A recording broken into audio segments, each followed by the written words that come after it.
This question is from NCERT Physics class 12th.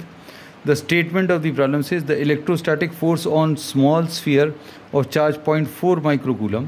This is a small sphere of charge 0.4 microcoulomb due to another small sphere of charge minus point. एक और charge sphere है, इसके ऊपर charge minus 0.8 microcoulomb है. In air is 0.2 Newton.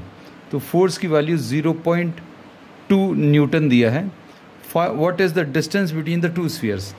अब हम लोगों को जो फार्मूला यूज़ करना है, F is equal to Q1 Q2 upon 4πε0 r². Force की वैल्यू इसमें 0.2 न्यूटन है, तो इसको 0.2/10 लिख दिया, डेसिमल रिमूव हो जाएगा. Q1 कितना है, 0.4 इंटू 10⁻⁻6 माइक्रोकूलम है, इसलिए 10⁻⁻6 से मल्टीप्लाई होगा. 0.8 into 10⁻⁻6. You never put a minus sign while calculating the forces, क्योंकि प्लस और माइनस है, मतलब ये nature of the force will be attractive. ये इसको अट्रैक्ट कर रहा है और ये इसकी तरफ अट्रैक्ट हो रहा है. 4πε0 की वैल्यू ऊपर लिख लें, 9 इंटू 10⁹ डिवाइडेड बाय r². अब इसका भी डेसिमल रिमूव कर देना है 10 से डिवाइड करके, और इसका भी डेसिमल 0.8 का रिमूव कर दिया ये 10 से डिवाइड करके. अब इसमें r² अगर निकालना, ये इसको कैंसिल कर दिया. अब r² अगर आपको निकालना है तो r² को इधर ट्रांसफ़र करें. कितना आ जाएगा, 4 इंटू 8 इंटू 9. ये 4 लिख लिया, ये 8 लिख लिया, ये 9 लिख लिया, और ये 2 को नीचे लिख लिया.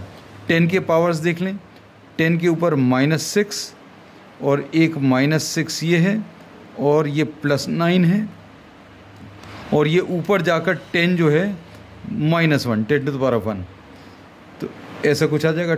2 2s are 4. अब ये कितना आ जाएगा, r² will be equal to 16 into 9 into 10⁻⁻12 plus 9 is -3 and -1 is -4.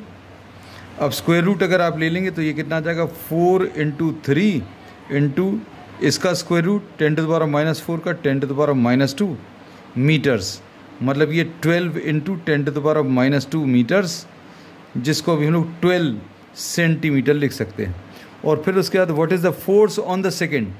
पहले वाले के ऊपर फोर्स 0.2 न्यूटन है अट्रैक्टिव, तो ये दूसरे वाले के ऊपर भी जो फोर्स आएगा वो 0.2 न्यूटन होगा, और ये इसकी तरफ अट्रैक्ट होगा.